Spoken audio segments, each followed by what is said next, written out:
As the Ukraine-Russia war continues to have a negative impact on food and other securities in Europe, Nigeria, and Africa broadly, the United States President Joe Biden has blamed the Kremlin for Alexei Navalny's reported death, saying there can be no doubt Vladimir Putin was to blame. Russia's prison service said Navalny, 47 years old, one of the country's most significant opposition figures, died in an Arctic Circle jail on Friday. Also, several other U.S. government figures and lawmakers have expressed their concern, especially Wagner Russia influence in Burkina Faso and Africa. However, with the rise of protests in Senegal and Nigeria's proximity to the border with Burkina Faso and the porous West African borders, Nigerians are wondering if the worst is yet to come. Joining us now on the show as we dissect these various issues is Professor Bolaji Akinyemi, Nigeria's former Minister of Foreign Affairs. Good morning, Professor Akinyemi. It's good to see you today. Yeah, good morning, Nayo. Who else is there for me to greet? The full team. Dr. Abati? Good morning, sir. Morning, sir. The full team. Good morning, Dr. Abati, and good morning, Rufai. Good morning, Prof. You're looking handsome. I'm coming to steal from your library very soon, sir. Well, Prof, good to have you with us. First let's start with Thank you. Putin. You will all be welcome. Let's start with Putin. There is a chorus of opinion that is responsible for the death of Alexei Navalny, the main opposition leader in Russia. Even Navalny's wife, in a video, says her husband was killed with Novichok, a poisonous nerve agent. But nobody has seen the body. No autopsy has been done. The Russian government has refused to release the body. But is Putin really guilty as charged?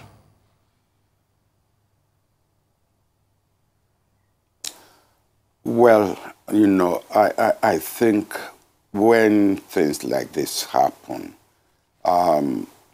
the opposition side in international affairs will seek to milk it for all it's worth. And I just believe that we should focus on seeking an explanation to what happened. Number one, nothing happens in Russia except Putin sanctions it. So we don't need to bother about who is responsible for the death of Navalny. We need to ask, why did he go back after they had sought to poison him? I was having a discussion with someone when the news came that he has survived the poisoning and that the German doctors had cured him and that he was going back to Russia. And I turned to whoever was next to me at that time and I said, what? He's going to his death. I mean, they've tried to kill you. By divine grace and, of course, the skill of the doctors, you survived.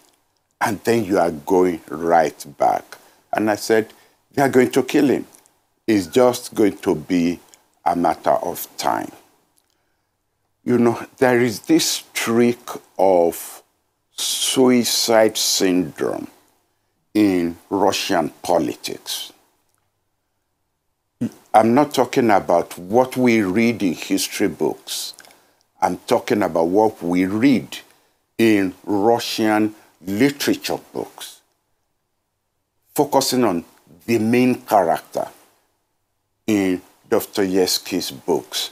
Now, I apologize to Dr. Abati because I'm straying into his field. Literature is not my field. But if you take the Russian books, there is always that main character who deliberately walks towards his own Golgotha. He knows he's going to be killed. He knows he's going to die. And yet it is like is an inevitability. It's part of the plot. It's part of his mission in life. I'm not talking about what happened under the Bolsheviks. During the period of disaster, that's where you find those characters. When we move to the Bolshevik and the period, then we start talking about exile. So he has focused on his own Golgotha. He has focused on his own death. He knew it was coming. I heard somewhere that he had a spiritual part to him, that when he survived that poisoning, he interpreted it as God giving him another chance to play the role that he had carved out for himself, which was leading the opposition from within Russia. Some of us would have interpreted it differently, that is to stay outside and lead the opposition from the outside. But he came to the conclusion that it was to lead the opposition from the inside. And Putin was egging him on. That's why Putin allowed all those videos that Navalny was making from the prison that he was. Putin knew and allowed those videos to be made. He was egging him on. He was provoking him to do whatever it was that he wanted to do until he felt the time was ripe to shut down this play. So we've had another, character in Russian politics meeting his own Golgotha. It is not, if you pardon me, it's not in Russian politics alone we have this. Let me make a small diversion to Nigerian politics, to MKO. When MKO won that election and it was annulled, he went outside and he was accused of running away. That pained him. I'm not sure how many people knew how pained he was to have been accused of cowardice. It was his wife, Kudirat, who told me herself. She said to me, my husband is not a coward. My husband is a brave man. Now, under what circumstances did Kudirat say that to me? You'll recall when Abiola decided that he was going to declare himself president. We in Nadeko were alarmed because we were not consulted. We don't know who he consulted. Fortunately for us, Abiola had picked a Sunday when he said he was going to make that declaration.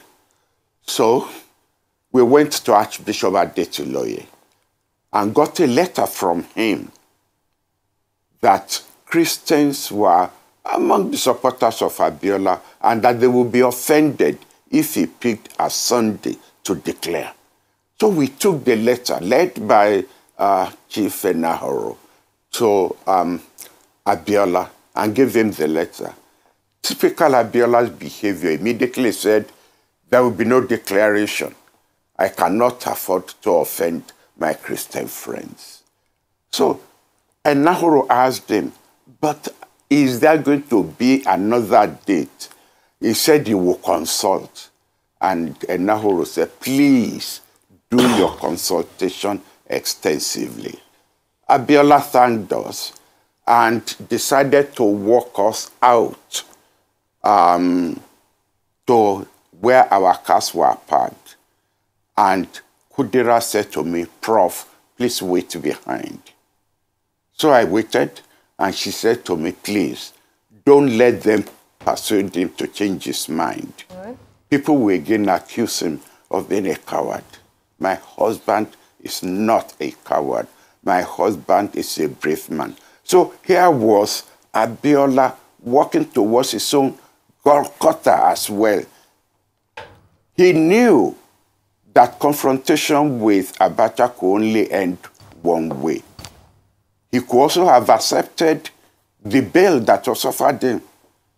Even though there were several people who were telling him to reject that bail, he could have accepted the bail and he could have gone outside.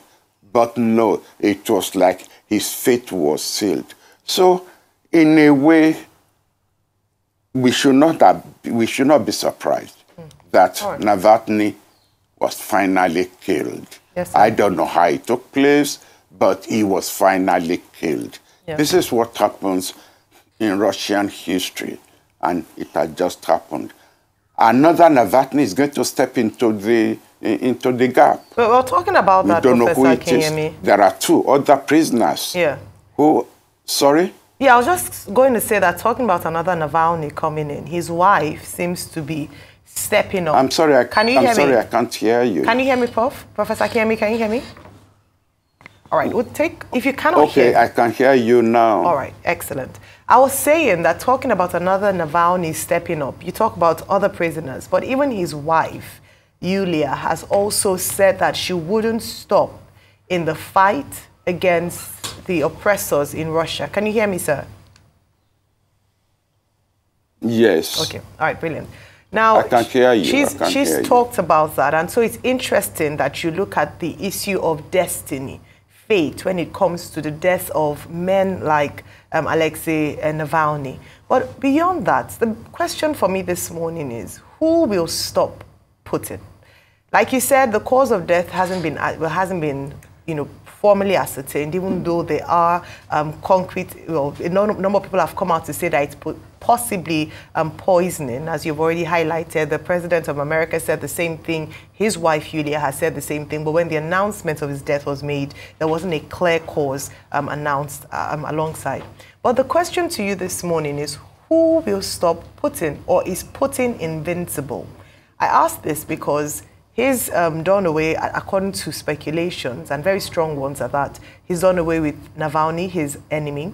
And then, despite sanctions, it seems like the aggression against Ukraine hasn't waned. In fact, he has renewed aggression in Ukraine. And despite sanctions, and now they've said renewed sanctions following the death or the killing of Navalny, he doesn't seem to be unfazed by it. So who will stop Putin? Is Putin unstoppable?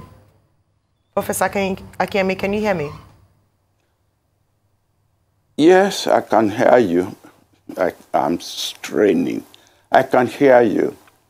I don't know who is going to stop Putin. Probably death. That is what happens in Russian history. If you look again at their history, death stopped Stalin. And after that, you had Khrushchev. And, dictators are stopped either by a revolution, so the revolution that got rid of the Tsars. It was a revolution that got rid of the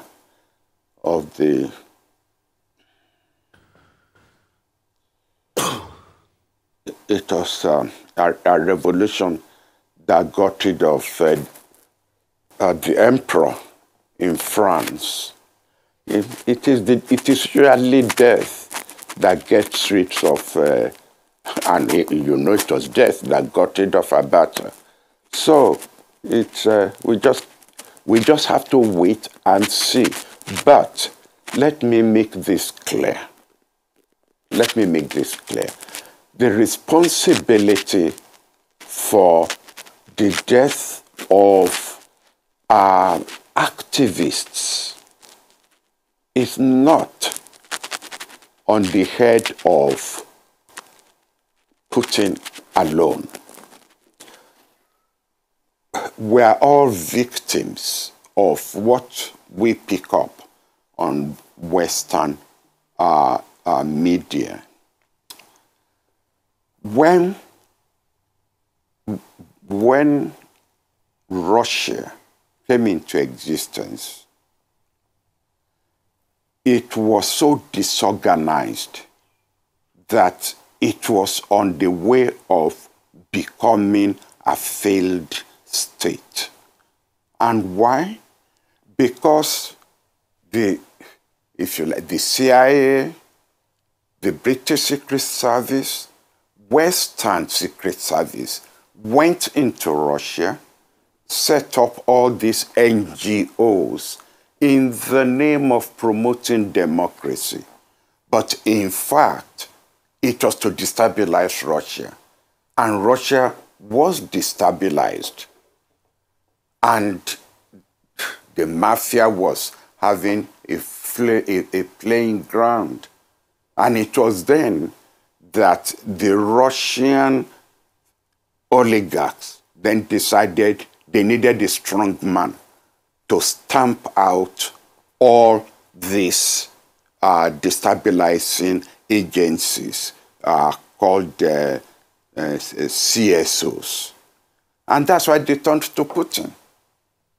And Putin came in, and he had, as a strong man, to stamp down upon the NGOs.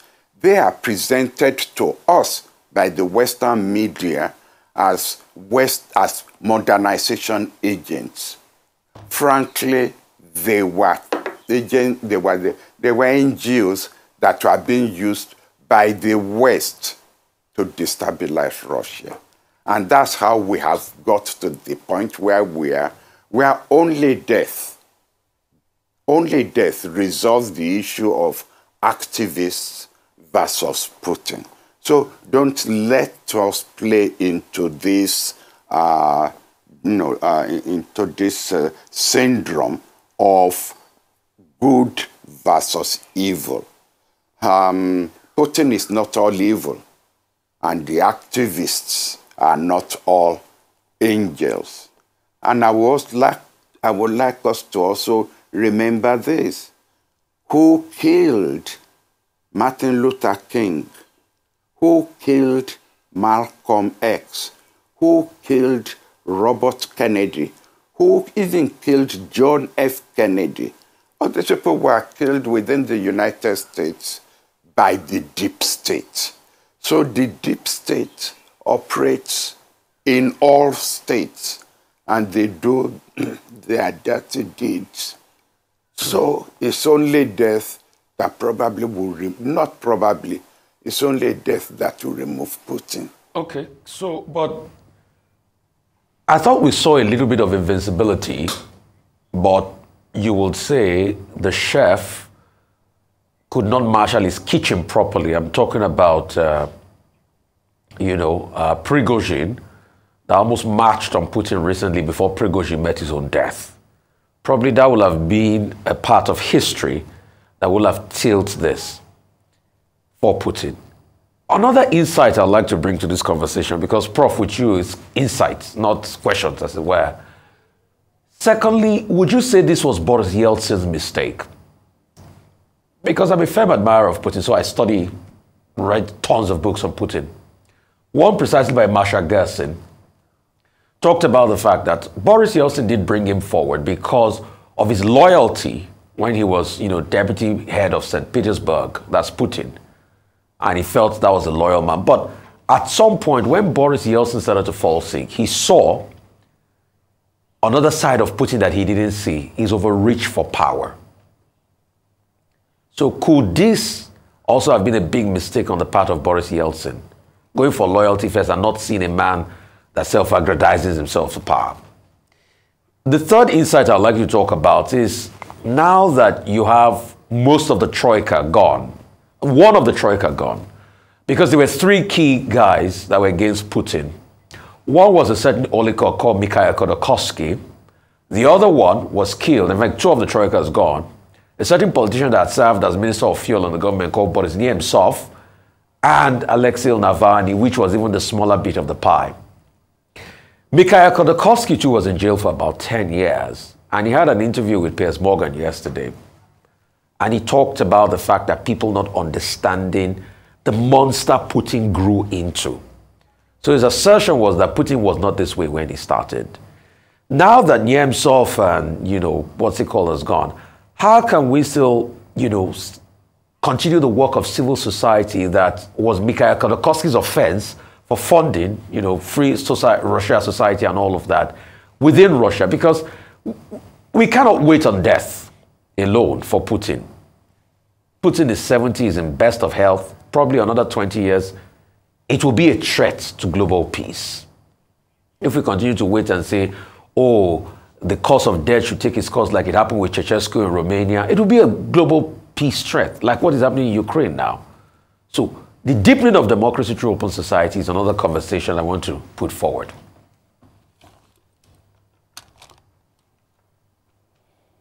Well, if you look at the history of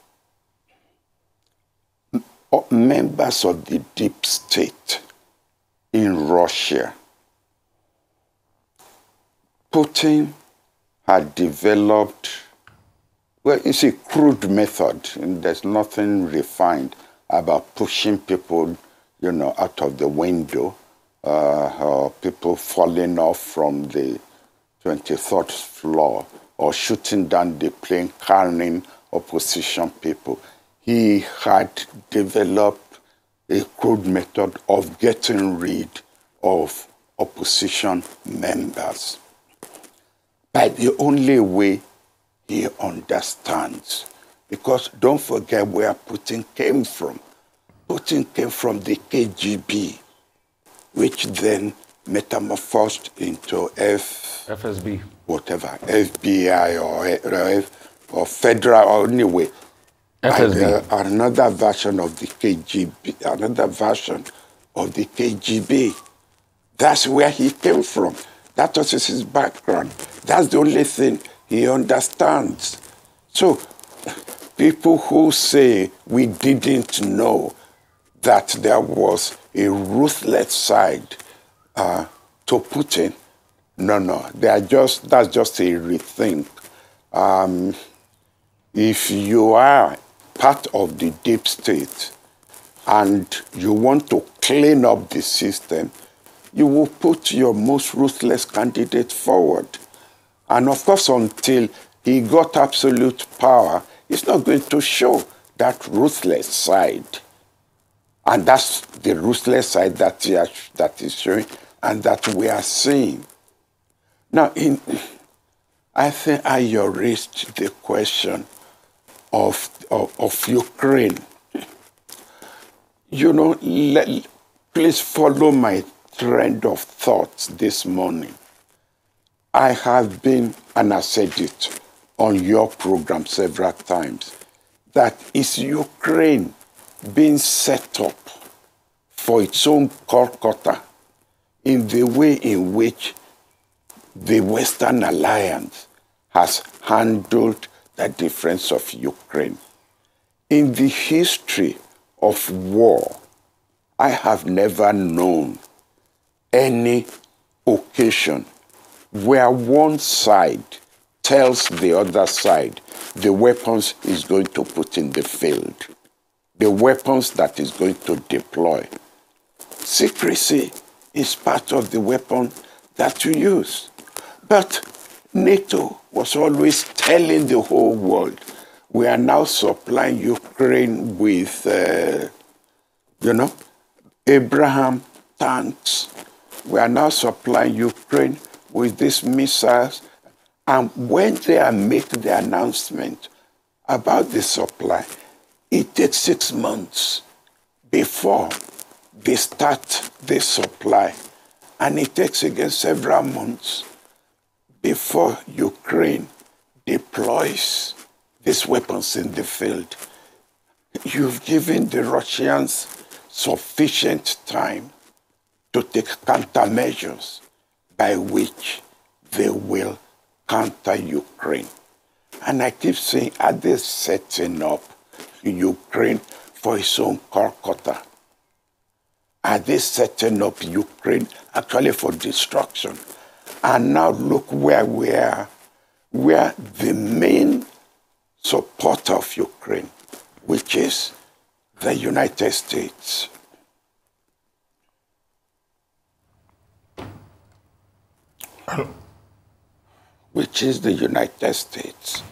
is now is now hedging on the supply of weapons because of the Republicans in the House of Rep. Frankly, what do you now expect Ukraine to do? Prof? We're already seeing the effect Prof? of Ukraine again being set up for its own Golgotha. And Prof? Putin is going to take advantage of it. He's going to tell the Russians that they thought I was mad, they thought I was wrong. But now look, we are winning in the field. Even the Western supporters are now getting tired of this war in Ukraine, while we are not tired. So the Ukrainian war is going to go on and on because the president of Ukraine is determined to fight this war to the last Ukrainian soldier. Prof, if you can hear me. Blame him. Prof, if you can hear me, Yes. sorry to interrupt you. We'll take a short break and then we'll come back to you immediately after. Please stay with us. We'll be right back.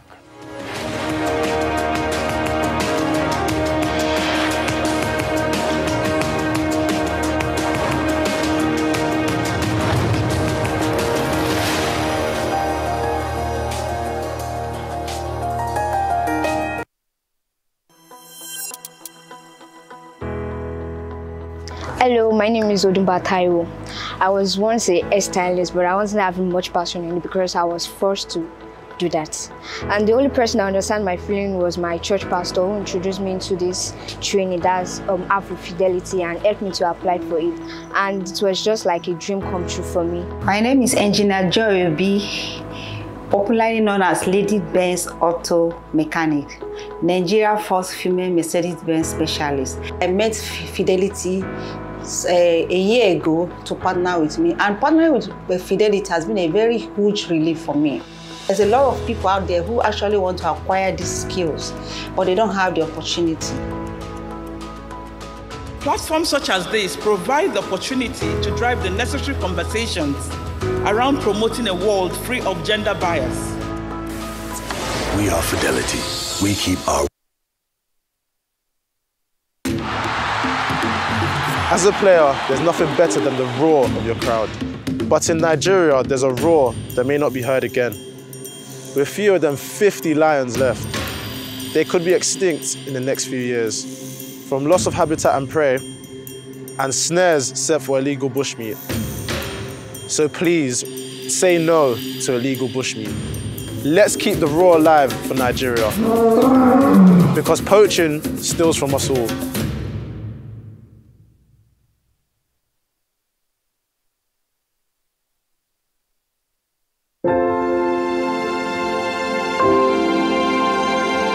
You're watching Arise, the world's standout news channel. Proudly independent for more than a decade. Always bold, always fresh. Winner of several awards, local and global. Winner of TV Channel of the Year from peers at the Broadcasting Organizations of Nigeria Awards. Winner of an Emmy from America's National Academy of Television Arts and Sciences. Still, we're changing the conversation to make sense of your world. We'll do it together, because now more than ever, you need a clear voice to guide you home. Arise News, awards, and beyond.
Welcome back to the morning show here on the Arise News channel. Our guest is still Professor Bolaji Akinyemi, Nigeria's former Minister of Foreign Affairs. Prof, thank you for staying with us. As we begin to wrap up, just two quick things. What's next for Putin? There's going to be an election in March, which he's hoping to win. And then, of course, your views about the latest developments in Senegal, here in West Africa. Well, thank you, Dr. Abati. What do you expect? In fact, you've said it in your intro. Putin is going to win the election. He probably will get one or two candidates who cannot even win their local government areas to run against him, so he could say there's an opposition. So, he's going to win. If the Republicans are not playing this mad game that they are playing in Washington, I pray that weapons will be available to Ukraine. If they allow him to overrun Ukraine, it's going to be a disaster for Western Europe. As I said earlier in reply to a question by Ayo, somebody will step into the void. Dr. But you know that from Russian literature, somebody will step into the void. We are going to have another major activist who will step into the void. There are several of them who are in exile. As far as Senegal is concerned, I must say I was astounded when the president annulled the initial date of the election, and their own National Assembly supported him. That is after they had used the police to evict several members of the opposition assembly. But here comes a savior, the judiciary. The judiciary stepped into the void. And even though we complain in Nigeria that we have turned the judiciary into the major actor, in our politics. And given what has just happened in Edo, is the judiciary involved in that? And yet, these candidates are going to go to court. What's the court supposed to do? Anyway, that's another topic. The judiciary stepped into the void in Senegal. Now, let us be careful. Did the judiciary all of a sudden got courage to step in and face down the President of the Republic? Or behind the scene, the President of the Republic was looking for somebody to save his face? Or did the major actor in Senegalese politics, which is France, told the president and told the Constitutional Court what was going to happen? I don't know.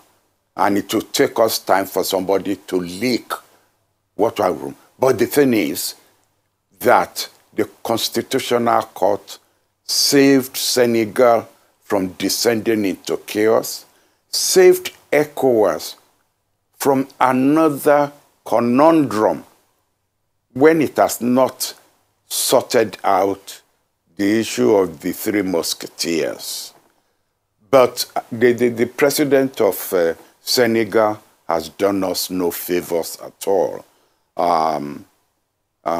in what he did. And I cannot for the life of me think what he thought he would gain from doing what he did. Well, thank you very much, Professor Bolaji Akinyemi, for joining us today on the morning show.